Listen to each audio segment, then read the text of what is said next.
Hello guys, welcome to the maths. Chapter है हमारा probability NCERT class 12 exercise 13.1। तो लौटे हैं बच्चों हम क्वेश्चन नंबर 12 के साथ। तो चलिए बच्चों देखते हैं क्वेश्चन नंबर 12 हमारा क्या कह रहा है। Assume that each born child is equally likely to be a boy or girl। बेटा बिल्कुल सही चीज है। एज्यूम कर लो कोई भी एक बच्चा जिसका जन्म होता है ना बच्चों, कोई भी एक बच्चा जिसका जन्म होता है या तो वो बॉय होता है बच्चों या तो फिर वो गर्ल होता है। यही होता है, अगर किसी बच्चे का एक बॉर्न चाइल्ड मतलब एक बच्चे का जन्म हुआ है तो हम यही मानते हैं कि या तो वो लड़का होगा या तो वो लड़की होगी। ये सिंपल सी चीज है, ठीक है। If a family has 2 children, यार ये तो मतलब एज्यूम करने की तो कोई चीज ही नहीं है। ऐसा कोई बच्चा हुआ जो पैदा होते ही हम बोलते कि अरे लड़का लड़की हो गए। दो नहीं, एक बच्चे की बात करो, लड़का और लड़की दोनों तो नहीं हो सकते ना। या तो वो लड़का होगा या तो वो लड़की होगी। चलो ठीक है, अच्छी बात है भाई। अगर कोई भी बच्चा जन्म लेता है या तो वो लड़का होता है या तो वो लड़की होती है। If a family has 2 children, एक परिवार के 2 बच्चे हैं। चलो ठीक है भाई, 2 बच्चे हैं। What is the conditional probability that both are girls given that youngest is a girl? पहले वाला कर रहे हैं बच्चों, देखो ध्यान से। परिवार के पास 2 बच्चे हैं जिसमें से बच्चों ध्यान से देखना, गिवन दैट से पहले हमें कंडीशनल प्रोबेबिलिटी निकालनी है, ठीक है। और हमें एक इवेंट दे रखा है बेटा, गिवन दैट से पहले वाला जो है ना आपका, गिवन दैट से बोथ आर गर्ल, ये हमारा एक इवेंट है जिसे हम ई इवेंट भी बोल सकते हैं, ठीक है। और ये जो गिवन दैट के बाद यहां पर बोला यंगेस्ट इज अ गर्ल, इसको हम दूसरा इवेंट बोल सकते हैं, आप इसे एफ इवेंट बोल सकते हैं, ठीक है। गिवन दैट से पहले वाला हमारा एक इवेंट होता है और गिवन दैट के बाद वाला हमारा दूसरा इवेंट होता है। और हमें निकालनी है कंडीशनल प्रोबेबिलिटी। और आप लोगों को पता होगा कंडीशनल प्रोबेबिलिटी क्या होती है। देखो कंडीशनल प्रोबेबिलिटी होगी क्या, ये देखो सिंपल यही होगी। प्रोबेबिलिटी कंडीशनल इसी को कहते हैं एफ ई बाय एफ, इसे ही कहते हैं कंडीशनल प्रोबेबिलिटी, है ना। तो इसका फॉर्मूला क्या होता है, probability of E intersection F event upon में प्रोबेबिलिटी ऑफ नीचे एफ है एफ इवेंट, ये होता है इसका फॉर्मूला। चलो ठीक है, निकाल लेंगे इसका फॉर्मूला। ये सारी डिटेल लाने से पहले मुझे कुछ चीजें निकालनी पड़ेगी। सबसे पहले हमारे पास 2 बच्चे हैं बच्चों, 2 बच्चे हैं, ठीक है। अब दोनों में कौन सा लड़का कौन सी लड़की है आपको पता है। एक तरफ होता है बॉय, एक काम करता हूं मैं यहां पर थोड़ी सी और जगह ले लेता हूं, या तो बॉय होता है या तो गर्ल होता है। हमारी क्या क्या प्रोबेबिलिटी हो सकती है, आउटकम्स क्या क्या हो सकती है। एक आउटकम ये हो सकती है कि पहला वाला बॉय होगा दूसरी वाली गर्ल होगी, ठीक है। एक प्रोबेबिलिटी क्या हो सकती है कि हमारा पहले वाली गर्ल होगी और दूसरा वाला बॉय होगा, ठीक है। एक प्रोबेबिलिटी हो सकती है प्रोबेबिलिटी की दोनों के दोनों बॉय होंगे, और एक प्रोबेबिलिटी हो सकती है दोनों की दोनों गर्ल होगी। बस यही तो हो सकता है। 2 बच्चे ना परिवार में, पहले वाले में मैंने मान लिया कि बड़ी वाला हमारा बेटा हो गया और छोटी वाली बेटी होगी। दूसरे वाले में ये मान सकते हैं हम, दूसरे वाले में हम ये मान सकते हैं कि बड़ी वाली तो बेटी है और छोटा वाला बेटा है। 2 में बाकी ऐसा भी हो सकता है कि दोनों के दोनों बेटे या दोनों की दोनों बेटियां हो, यही तो हो सकता है और क्या है। और जो हमारी सारी आउटकम्स होती है, टोटल आउटकम्स है, मतलब इसके अलावा और कुछ भी नहीं हो सकता। इसका अगर हम सेट बना दे, इसे सैंपल स्पेस कहते हैं। मैंने बताया भी है, प्रोबेबिलिटी में पढ़ा भी है आप लोगों ने, ठीक है। सबसे पहले वो ई बोल रहा है, ई इवेंट का क्या है, बोथ आर गर्ल्स। हमारे ई इवेंट में वो बोल रहा है बोथ आर गर्ल्स। तो हमारी कौन सी आउटकम्स है जिसमें दोनों की दोनों लड़कियां, ये नहीं देखो, बोथ आर गर्ल्स। लो ई इवेंट आ गया, ठीक है, ई इवेंट आ गया। उसी तरह एफ वाले इवेंट में क्या बोल रहा है वो, ध्यान से देखो बच्चों, एफ वाले इवेंट में बोल क्या रहा है, यंगेस्ट इज अ गर्ल। बेटा जो छोटी होगी ना वो बेटी होनी चाहिए। हमें वो वाली आउटकम लेनी है जिसमें छोटी वाली जो होगी वो लड़की होगी। देखो ये रहा, ध्यान से देखो, इसमें बड़ा वाला, पहला वाला बड़ा वाला होगा, दूसरा वाला छोटा वाला होगा। इसमें जो छोटी वाली यंगेस्ट है वो बेटी है। इसमें देखो छोटा वाला बेटा है, छोटा, देखो ये। हमें इससे मतलब नहीं है बड़ा वाला कौन है, हमें बस ये मतलब है कि जो छोटा वाला वो बेटी होनी चाहिए। तो चलो एफ इवेंट हमारा जैसा बोल रहा था यंगेस्ट इज अ गर्ल, तो एफ वाले इवेंट के हिसाब से वो वाली आउटकम लेनी है जिसमें छोटी वाली हमारी गर्ल होगी। तो कौन कौन से हमारे हैं, एक तो बीजी और एक जीजी, ठीक है। अब आपको पता है इंटरसेक्शन निकाल लेते हैं। एक होता है हमारा ई इंटरसेक्शन एफ, माने कि वो एलिमेंट जो इस वाले में भी आ रहे हैं और इस वाले में भी आ रहे हैं। जीजी करके ये एलिमेंट है जो दोनों में आ रहे हैं, ठीक है। अब हम निकाल लेते हैं प्रोबेबिलिटी भी। किस किस की प्रोबेबिलिटी चाहिए देख लेते हैं।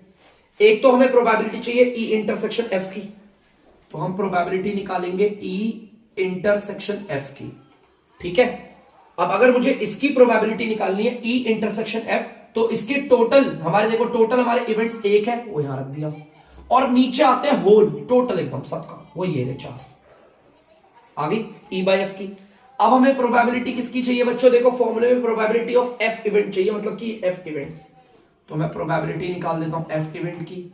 अगर आप एफ इवेंट की प्रोबेबिलिटी निकाल रहे हो तो इसके कितने एलिमेंट्स है, देखो 2 एलिमेंट्स है, तो 2 एलिमेंट, और नीचे आता है टोटल। काटता मत इसे ऐसे छोड़ देना, सही रहेगा, फायदा रहेगा। अब इनकी वैल्यूज को यहां सब्स्टिट्यूट कर देते हैं। Probability of E intersection F आपकी 1/4 है, देखो ऊपर 1/4 आ जाएगा, अपॉन में प्रोबेबिलिटी ऑफ एफ इवेंट आपकी 2/4, तो यहां पर 2/4 आ गया। काट लेते हैं बच्चों, 4 से तो 4 कट गया, आ गया 1/2। तो देख सकते हैं आप लोग यहां पर कंडीशनल प्रोबेबिलिटी आ गई हमारी 1/2। फर्स्ट वाले पार्ट की कंडीशनल प्रोबेबिलिटी मैंने यहां पे लिख दी है, जल्दी से बच्चों से नोट डाउन कर लीजिए, फिर सेकंड वाला पार्ट करेंगे, देख लीजिए। तो बच्चों आप लोग देख सकते हैं सेकंड वाला पार्ट, फर्स्ट वाला पार्ट तो हमने कर लिया है। सेकंड वाले पार्ट में जो हमारा, देखो ध्यान से, क्वेश्चन में गिवन दैट के बाद ये जो है ना, इसको बोलेंगे एफ इवेंट। अब हमारा एफ इवेंट ये है, फर्स्ट वाले पार्ट के लिए ये था, अब सेकंड वाले पार्ट के लिए ये है। एफ इवेंट क्या है, पहले तो कंडीशनल प्रोबेबिलिटी का फॉर्मूला लगा लेते हैं, E by F is equal to probability of E intersection F upon में प्रोबेबिलिटी ऑफ एफ इवेंट। चलिए दोनों इवेंट पहले निकालते हैं, उसके इनकी प्रोबेबिलिटी भी निकालते हैं। पहले एफ इवेंट क्या है हमारा देखते हैं जरा, इस बार आप एफ इवेंट क्या है ध्यान से देखना। ई इवेंट तो वही है, देखो वो नहीं बदला हुआ, एफ इवेंट बदल रहा है। एफ इवेंट कह रहा है एटलीस्ट 1 इज अ गर्ल, कम से कम एक लड़की हो, और एक से ज्यादा हो तो भी चलेगा। एटलीस्ट का मतलब होता है, जैसे हमारी मम्मी हमें ताने देती है ना कि कम से कम 30 नंबर तो ले आता है, इसका मतलब मम्मी चाहती है 30 आए या 30 से ज्यादा आए। उसी तरह यहां पर बोला हुआ है एटलीस्ट 1 इज अ गर्ल, कम से कम एक लड़की, मतलब 2 भी हो तो चलेगा। चलो देखते हैं भाई, कम से कम एक लड़की, 2 हो तो चलेगा, ठीक है। ये देखो एक लड़की इसमें है, एक लड़की इसमें भी है, इसमें एक भी, ये देखो उसने बोला एटलीस्ट, मतलब कम से कम एक, अगर 2 हो तो और भी बेस्ट है। ये 3 आ गया, ठीक है। समझना ध्यान से, एटलीस्ट का मतलब होता है, एटलीस्ट 1 का मतलब होता है एक हमारा होना ही होना चाहिए, एक लड़की तो होनी चाहिए, अगर 2 हो तो और भी ठीक है। एक ये रहा हमारा एलिमेंट बीजी, एक आएगा जीबी, और एक एलिमेंट आ जाएगा जीजी। तो बच्चों आगे देखेंगे ध्यान से, हमें निकालनी है इसकी प्रोबेबिलिटी। पहले एफ वाले की प्रोबेबिलिटी निकाल लेता हूं, इस इवेंट की। अगर इसकी प्रोबेबिलिटी निकाल रहे तो इसके एलिमेंट हमारे टोटल 3 है, और नीचे आपको पता है 4 आएगा पूरे के पूरे टोटल, जो कि सैंपल स्पेस में मिल जाते हैं। अब एक बार निकाल लेते हैं, ई इंटरसेक्शन एफ भी निकाल लेते हैं बच्चों। ई वाले में ये रहा और एफ वाले में ये रहे एलिमेंट। इंटरसेक्शन मतलब सेम एलिमेंट कौन से, ये रहे जीजी, एक ही है बस, चलो कोई बात नहीं। सेम यार, इसकी प्रोबेबिलिटी निकालेंगे हम ई इंटरसेक्शन एफ की, तो इसके एलिमेंट सिर्फ एक है, आप देख सकते हो, और नीचे आते हैं बच्चों टोटल, और टोटल आप सैंपल स्पेस से देख सकते हो 4 है, तो लो भाई प्रोबेबिलिटी एफ और probability of E intersection F दोनों आ गए। तो ई इंटरसेक्शन एफ की प्रोबेबिलिटी आपकी 1/4 है, और प्रोबेबिलिटी आपकी एफ है वो आपकी 3/4 है। अगर आप सॉल्व करेंगे तो 4 से तो 4 कट जाएगा, और आपका आंसर आ जाएगा 1/3। तो इस तरीके से हमारा दोनों हो गया, जल्दी से उतार लीजिए आप लोग। तो बच्चों आप लोग देख सकते हैं क्वेश्चन नंबर 13 क्या कह रहा है, जल्दी से सब पढ़ते हैं बच्चों। N instructor has a question bank consisting of, बेटा एक इंस्ट्रक्टर है हमारा जिसके पास ना क्वेश्चन बैंक है, ठीक है। क्वेश्चन बैंक मतलब जिसमें बहुत सारे क्वेश्चन है बच्चों। 300 तो हमारे आसान ट्रू और फॉल्स क्वेश्चन है, देखो 300 हमारे उसमें इजी ट्रू और फॉल्स क्वेश्चन है, ठीक है। उसी क्वेश्चन बैंक के अंदर 200 difficult true and false question है ना, ट्रू एंड फॉल्स, जिसमें T for true, F for false होता है। 500 हमारे बड़े आसान एमसीक्यू हैं, और 400 हमारे डिफिकल्ट है। भाई टोटल कितने हो गए, देखो 400 और 500, 900, 200, 1100, 300, 1400 क्वेश्चन है हमारे पूरे के पूरे क्वेश्चन बैंक में। बहुत बड़ा, सही है भाई, अच्छे से तैयारी हो जाएगी, ठीक है। चलिए ठीक है भाई, हमें ये समझ में आ गया, हमारे इजी वाले ट्रू फॉल्स, हमारे डिफिकल्ट वाले ट्रू फॉल्स, हमारे इजी वाले एमसीक्यू, डिफिकल्ट वाले एमसीक्यू सब पता चल गया। और हमें ये भी पता है पूरे क्वेश्चन बैंक में 1400 क्वेश्चन है, देखो इनको मैंने जोड़ दिया, ठीक है। If a question is selected at random from the question bank, अब पूरे क्वेश्चन बैंक में 1400 क्वेश्चन है, 1400 क्वेश्चन, कोई भी एक क्वेश्चन लेना, हमें निकालना है। चलिए ठीक है, निकालना क्या, देखो बच्चों, what is the probability, it will easy question, it will be a easy question given that. मैंने अभी आपको बताया था गिवन दैट से पहले वाला जो भी होता है it will be a easy question, इसे हम बोलते हैं इवेंट ई, ठीक है, ई इवेंट बोलते हैं। और गिवन दैट के बाद वाले को बोलते हैं हम event F, that it is given that के बाद वाले को it is a MCQ question, ठीक है बच्चों। तो बच्चों यहां पर ना हमें क्या निकालना है, प्रोबेबिलिटी बोल रखा है और हमारे दो इवेंट दे रखे हैं, इसको बोलते हैं एफ इवेंट। तो आपको मैंने बताया ना, जब भी दो आपके इवेंट हो, आपकी जो प्रोबेबिलिटी होती है वो कंडीशनल प्रोबेबिलिटी होती है, माने कि हम वो ये निकालना है, इस वाली प्रोबेबिलिटी को बोल रहे हैं निकालने को, क्योंकि उसने यहां पर दो इवेंट्स दे दिए। मुझे कैसे पता चला, गिवन दैट से पहले वाला होता है हमारा इवेंट ई और गिवन दैट के बाद वाला होता है हमारा इवेंट एफ। हमारे पास दो इवेंट है और फिर प्रोबेबिलिटी बोल दिया तो उसे कंडीशनल प्रोबेबिलिटी बोलते हैं अकॉर्डिंग टू आवर बेसिक्स, ठीक है। इसका फॉर्मूला आप लोगों को पता है, probability of E intersection F upon में प्रोबेबिलिटी ऑफ नीचे एफ है तो एफ की प्रोबेबिलिटी, ठीक है। चलिए बच्चों आगे देखते हैं हम कैसे करते हैं इसे। सबसे पहले तो मैं इवेंट्स को ही तैयार कर लेता हूं, पहले तो ई इवेंट को तैयार करता हूं।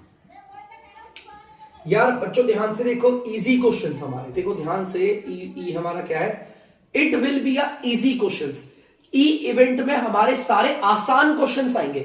यार आसान तो ये 300 वाले भी हैं, आसान है ना, आसान इजी है, आसान तो ये 500 वाला भी है। आसान वालों की बोली है, उसने कहीं पर भी ये नहीं बोला कि ट्रू फॉल्स वाले क्वेश्चंस होंगे या एमसीक्यू वाले, उसने बोला है कि ई इवेंट में सारे आसान क्वेश्चंस आएंगे। आसान ये भी है, आसान ये भी, आपको पता है 800 हो गया, है ना, ठीक है। आपको पता है इसकी प्रोबेबिलिटी भी निकाल लेंगे हम, तो अभी निकालेंगे बाद में, चलो कोई नहीं, पहले इवेंट्स लिख लेता हूं। एफ इवेंट देख लेते हैं बच्चों, एफ इवेंट क्या कह रहा है, it is a MCQ. F event कह रहा है अब हमें वो क्वेश्चन लेने हैं जिसमें सिर्फ एमसीक्यू होंगे। तो बच्चों ध्यान से देखना, एमसीक्यू वाले कौन से, एक तो ये रहा, आसान और हार्ड कुछ भी नहीं बोला, उसने बोला है एमसीक्यू, तो चाहे आसान हो हम वो भी लेंगे, चाहे हार्ड हो हम वो भी लेंगे। एक तो ये रहा 200, देखो एमसीक्यू वाले, और एक ये रहा 400। नहीं बच्चों एमसीक्यू वाले तो ये नहीं है ना, ध्यान सुनो, एमसीक्यू वाला ये है और एक ये वाला, ये दोनों ये एमसीक्यू, मतलब टोटल देखो 500 एमसीक्यू और 400 एमसीक्यू, 900 एमसीक्यू हो गए। ई इंटरसेक्शन एफ, अगर हम बात करें ई इंटरसेक्शन एफ की, तो जरा इसको ढंग से लिखना पड़ेगा बच्चों, ध्यान से लिखना। मैंने इसे कैसे निकाला, मैं जरा इसे और अच्छे से ब्रीफली लिख रहा हूं ताकि समझ में आए। इसमें हमारे 300 इजी ट्रू फॉल्स है, कॉमा 500 इजी एमसीक्यू है। लो ढंग से लिख दिया मैंने, टोटल 800, ठीक है। और इस एफ वाले इवेंट को भी जरा ढंग से लिखता हूं खोल के। एमसीक्यू वाले कौन से हैं, 500 इजी एमसीक्यू और कॉमा 400 डिफिकल्ट एमसीक्यू। अब आप लोग आराम से ई इंटरसेक्शन एफ निकाल सकते हो, माने वो क्वेश्चंस जो हमारे ई वाले में भी आ रहे हैं, एफ वाले में भी आ रहे हैं। बच्चों देखो 500 इजी एमसीक्यू, 500 इजी एमसीक्यू, यही है, तो हमारा ई इंटरसेक्शन एफ आ गया 500। अब प्रोबेबिलिटी किसकी निकालनी है, एक तो इस वाले इवेंट की निकालनी है, एक इस वाले इवेंट की, आप देख सकते हो, ठीक है। निकालते हैं बच्चों, इसकी प्रोबेबिलिटी निकालते हैं पहले। तो ई इंटरसेक्शन एफ आपके 500 क्वेश्चन है, नीचे आता है टोटल, देख लो बैंक में 1400। मत काटना से, बहुत सही रहेगा, मत काटना, ठीक है। अब एक काम करते हैं, अब किसकी प्रोबेबिलिटी निकालेंगे, एफ वाले इवेंट की। एफ वाले इवेंट में 900 क्वेश्चन है बच्चों, बता भी रखे देखो कैसे कैसे, और अपॉन में आएगा टोटल 1400। मत काटना, छोड़ देना ऐसे, ठीक है। चलिए बच्चों अब इनकी वैल्यूज को पुट करते हैं यहां पर। Probability of E intersection F ये रहा 500 बाय 1400 अपॉन में प्रोबेबिलिटी ऑफ एफ इवेंट क्या है आपका 900 अपॉन में 1400। तो बच्चों काटते हैं इसे, ध्यान से देखना, 1400 से देखो 1400 पूरा कट गया, ऊपर की 2 जीरो नीचे की 2 जीरो। तो बच्चों आंसर आ गया 5 अपॉन में 9, जो कि हमारा आ गया प्रोबेबिलिटी। देखो उसने यहाँ कंडीशनल नहीं बोला, लेकिन मैंने को कैसे पता चला, गिवन दैट से पहले एक इवेंट, गिवन दैट के बाद 2 इवेंट, और अगर हमारे पास 2 इवेंट है प्रोबेबिलिटी निकालनी है तो वो कंडीशनल प्रोबेबिलिटी होती है। ठीक है, तो प्लीज बच्चों से जल्दी से